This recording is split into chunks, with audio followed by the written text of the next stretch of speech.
Pour les voir passer. Voilà, retour au live.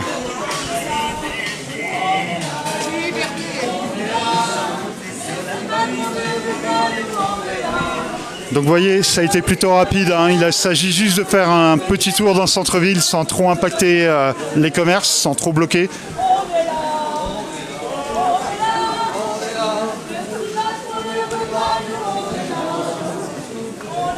Alors on vous rappelle ce matin, autour de 600-700 personnes à Lannion.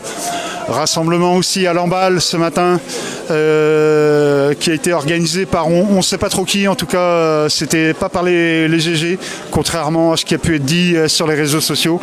Donc par curiosité, on s'est rendu ce matin à Lamballe, simplement pour mettre les choses au clair à ce niveau-là. Donc c'est sans aucune ambiguïté. Et il y a aussi cet après-midi un rassemblement plutôt teinté patriote. À l'heure actuelle, à l'heure où je vous parle, on a croisé le cortège qui était devant la Poste et donc le théâtre de la Passerelle, théâtre de Saint-Brieuc. Donc on va laisser simplement le cortège redescendre sur la préfecture et on va essayer de vous avoir quelques intervenants.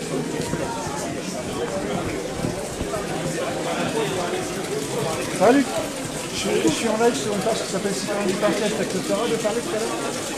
Enfin, je suis pour les idées qui est moins politique. Hein? Oui, mais si ça prend 2 ou 3 minutes, même en off, sans appareil caméra, c'est pas un problème. Bonjour. C'est une page qui s'appelle Citoyen du Parquet. C'est une live Facebook, c'est pas vraiment du journalisme. Donc voilà, les gens sont en train de nous demander qui on est.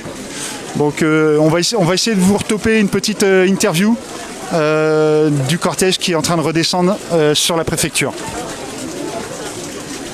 Donc pour ceux qui ne connaissent pas Saint-Brieuc, regardez, le coin est magnifique. On est dans le Saint-Brieuc ancien. Donc voilà, c'est une jolie petite place ici que les gens du coin connaissent bien. Avec une petite fontaine. Et donc vous voyez, on est sur la fin du cortège.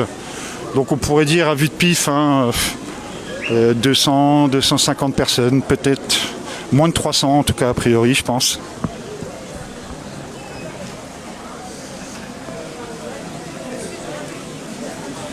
Donc on va redescendre et on va essayer de vous toper 2 ou 3 témoignages.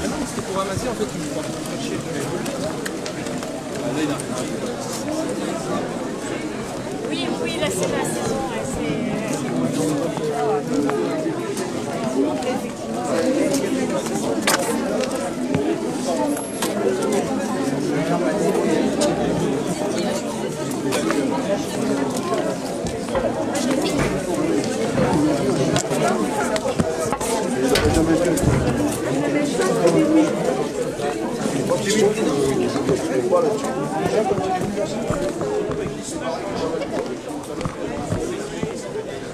Vous voyez, on n'était vraiment pas loin de la préfecture.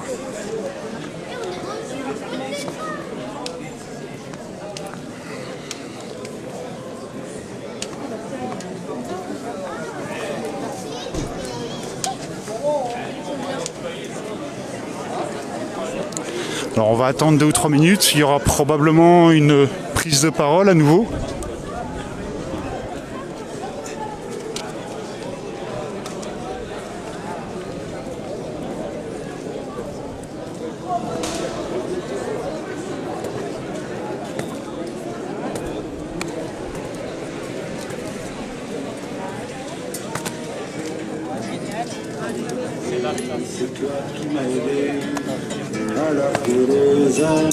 Alors on va voir si Serge est dispo, mais j'ai l'impression que ça va être compliqué.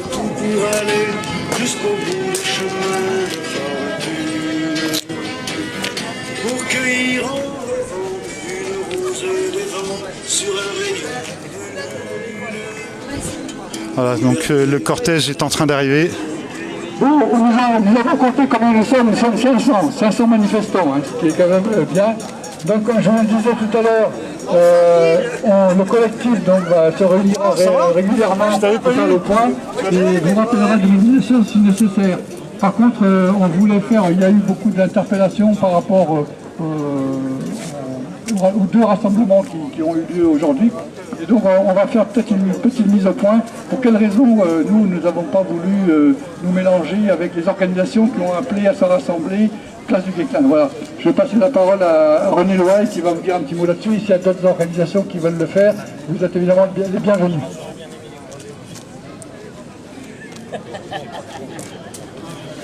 Bonjour à tous, c'est pas l'habitude que je manifeste avec un masque, mais on est tous conscients que la crise sanitaire que nous traversons, elle est réelle. Et donc les précautions que nous prenons, nous les assumons et il faut effectivement qu'on continue. Juste un petit point, je crois qu'il y a un rappel qui est nécessaire de faire. La crise du Covid a démarré dans une des régions au monde la plus concentrée, la plus industrielle qui est Wuhan. On oublie souvent de le rappeler. Et c'est dans ces zones où le niveau de concentration urbaine, le niveau d'industrialisation et de concentration agricole est sans doute une des plus élevées au niveau du monde.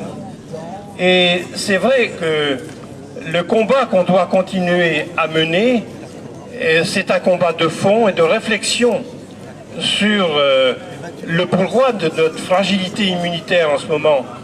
On a traversé, je vais dire, d'autres crises de faible importance, mais pas. C'est la première pandémie que notre génération traverse. Et par rapport à ça, c'est évident qu'on va en sortir si on est capable de réfléchir ensemble sur les mesures qu'on a à prendre, sur les précautions qu'on doit continuer à prendre. Et je parle en connaissance de cause. Je sais que le Covid, c'est tout sauf une grippette. Et donc, on est là, plus de 500 aujourd'hui, pour dire on ne veut pas qu'on nous impose ce pass sanitaire absurde, sans qu'on ait une réflexion de fond sur les conditions dans lesquelles on vit. Et c'est quelque chose de très important. Notre environnement est extrêmement fragilisé.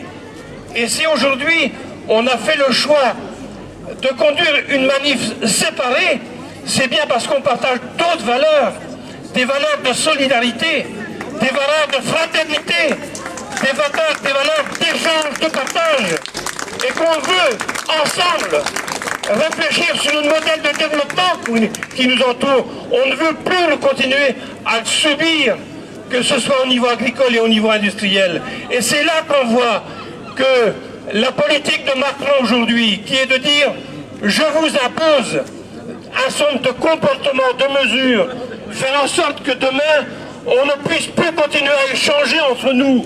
On a besoin d'échanger et il faut éviter que le remède soit pire que le mal. On doit continuer à prendre en main notre avenir, notre santé. Et je dis bien en se protégeant. On n'a rien à faire à aller manifester avec d'autres mouvements qui ne partagent pas ces valeurs de tolérance, de fraternité, de solidarité, et c'est bien ça qu'on doit continuer à faire ensemble. Merci. Un grand merci René. Bon, voilà, je pense que c'est très clair. On peut clôturer la manifestation sur ce discours magnifique de René. Merci. Donc, regardez dans les médias, sur les réseaux sociaux, le collectif va se réunir donc dès lundi ou mardi et on verra s'il faut prendre d'autres initiatives, vous pouvez compter sur nous. Voilà. Et merci. Merci beaucoup de vous êtes déplacés. Merci.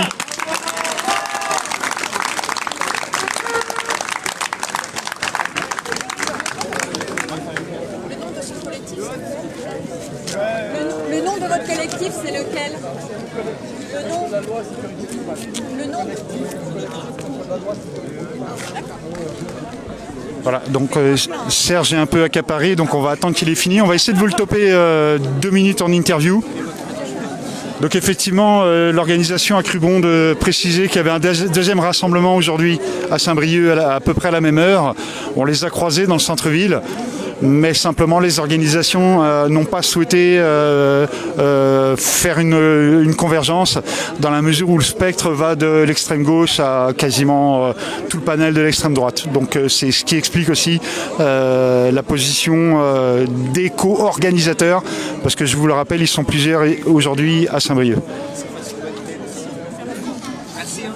Serge, tu accepterais de nous dire un mot?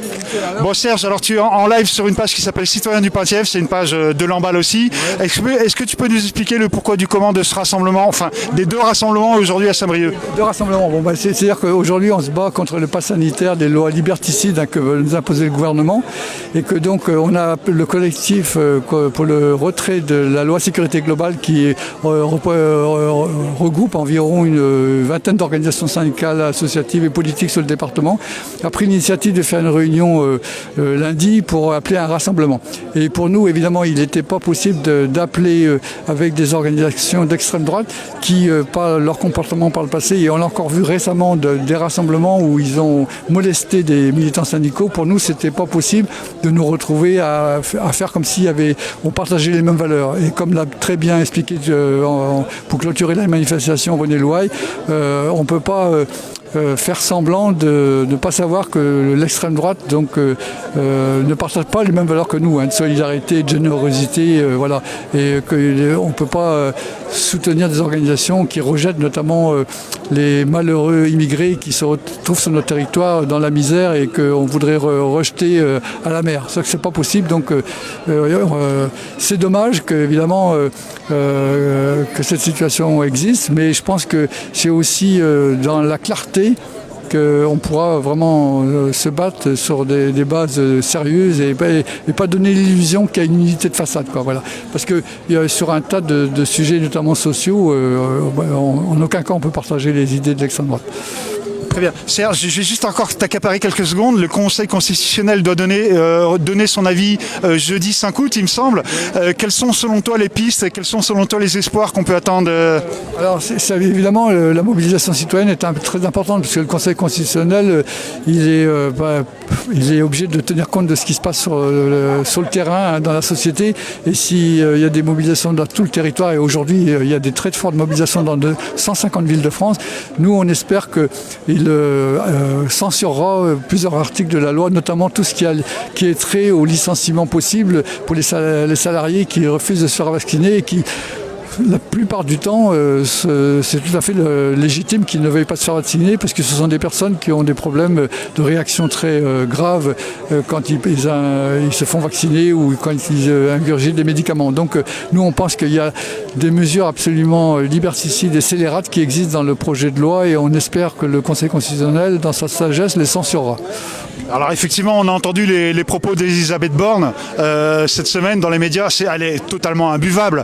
Moi, je connaissais mal cette personne, mais quelle froideur.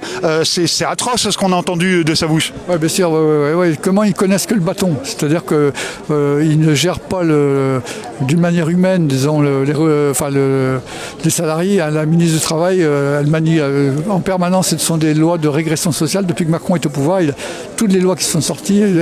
Et c'est vrai qu'Elisabeth Borne est une ministre du Travail assez redoutable, mais celle qui était avant, Muriel Pénicaud, était encore bien pire. Ils ont pris des mesures, ils ont cassé le code du travail et ils ne connaissent que la répression vis-à-vis des salariés, quoi. Oui, effectivement. Et puis le fait qu'il n'y ait pas le pass sanitaire dans le métro ne soit pas obligatoire, on sent bien qu'on est juste une machine à produire et qu'ils ne veulent absolument pas casser ce bel outil de production. Voilà. Et ils veulent obliger tout le monde à se vacciner, sauf les forces de l'ordre, la gendarmerie, la police et l'armée. Donc c'est tout un symbole. Voilà. Ouais, je te remercie Serge. Je ne vais pas t'accaparer plus longtemps parce qu'il y a beaucoup de gens, je crois, qui attendaient après toi. On va essayer d'avoir un autre témoignage. Tant qu'on est encore en live. Luc, t'accepterais de nous dire un mot ? T'accepterais de passer à l'image? Bon voilà, on a quelqu'un qui accepte de passer à l'image. Alors dis-moi, toi, aujourd'hui, on te voit souvent sur les manifs. Pourquoi est-ce que tu es encore dans la rue à 7h? On me voit plus souvent parce que j'étais moins présent au départ, parce que j'étais plus investi dans d'autres actions. Et là, je pense que je vais retrouver un petit peu les deux, un petit peu les manifs et un petit peu les actions sur les réseaux. Je m'engage dans la primaire populaire et je vois que il y a une tentative de récupération politique dans les manifs à Saint-Brieuc. Et là, je suis plus tourné vers la primaire populaire. Donc à l'Assemblée des Assemblées numéro 6, il y avait Marc Chutier, un des candidats à la primaire populaire.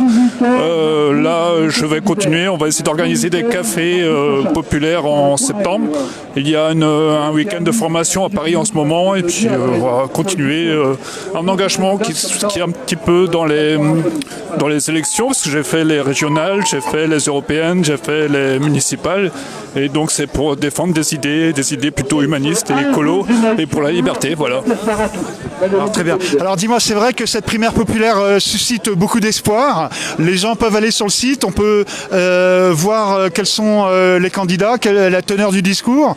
Est-ce que tu auras un pronostic? Est-ce que vous avez des pistes à l'heure actuelle? Qu'est-ce qui se dégage de cette primaire à cette heure? C'est tout nouveau, donc je peux pas dire qui va sortir de là, parce qu'il y a des noms qui ont été proposés et pas forcément des personnes qui sont candidates pour les présidentielles. Il y en a d'autres qui vont ressortir puisque ça approche des 500 signatures. C'est un grand suspense et puis on a jusqu'à octobre pour décider, donc tout le monde a le droit de s'exprimer. Et c'est surtout ça, c'est la démocratie, c'est pour défendre des valeurs de démocratie, d'écologie, d'humanisme, et pour retrouver un petit peu de débat plus libre pour tout le monde, pour les citoyens, voilà, pour plus serein. Est-ce que tu voudrais bien avoir la gentillesse de redonner le nom du site où on peut vous trouver? Alors c'est primairepopulaire.fr, je crois. Voilà, c'est ça. Et puis donc on voit, il y a une dizaine de candidats qui sont déjà sortis depuis le début, une douzaine de candidats qui s'approchent des 500 signatures, et on a encore la possibilité de proposer d'autres noms, d'espérer qu'il y ait des personnes qui sortent du rang, des nouvelles têtes et qui nous redonnent un petit peu de sens à la politique, quoi. C'est ce qu'on a tous besoin aujourd'hui, de voir changer les têtes et de retrouver une autre politique, une autre vie en France, parce que là on commence à saturer avec toutes les lois liberticides et tout ce qui va mal, que ce soit au niveau climat, que ce soit au niveau de la société, la démocratie, tout ça, quoi. Oui, effectivement, on a croisé des gens d'XR tout à l'heure qui étaient aussi dans le cortège. Merci à toi, Luc. Tu veux rajouter un dernier mot ou ça va pour toi? Ouais, c'est bon, merci. Ok, merci à toi.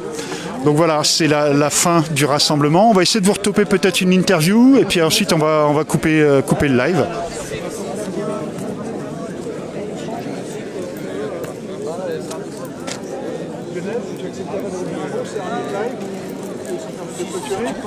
Ah, on a un représentant ici d'XR, regardez, bouge pas, regardez ce magnifique dos.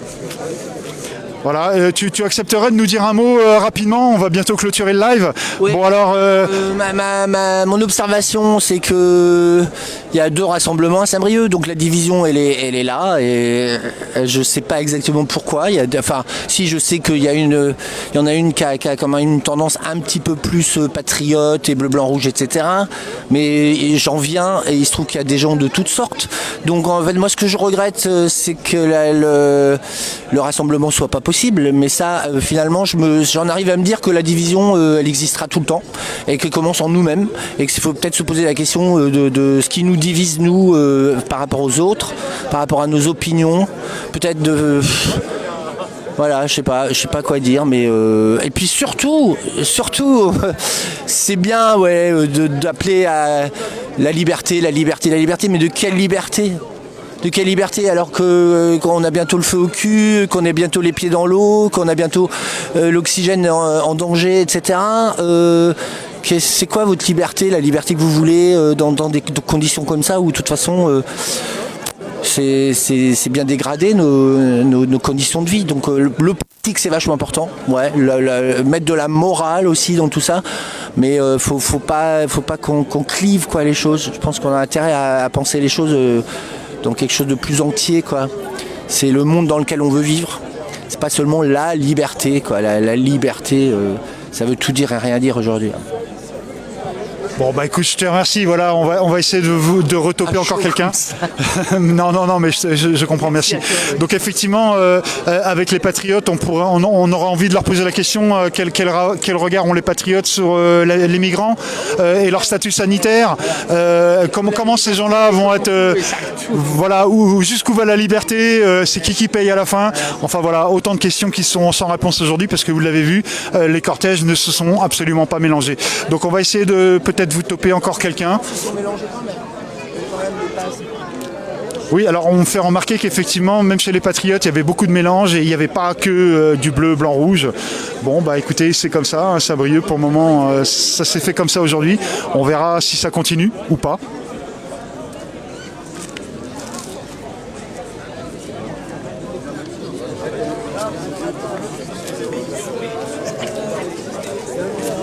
J'ai repéré quelqu'un que je connais, je vais lui demander s'il accepte de partager. Tu accepterais de dire un petit mot en live?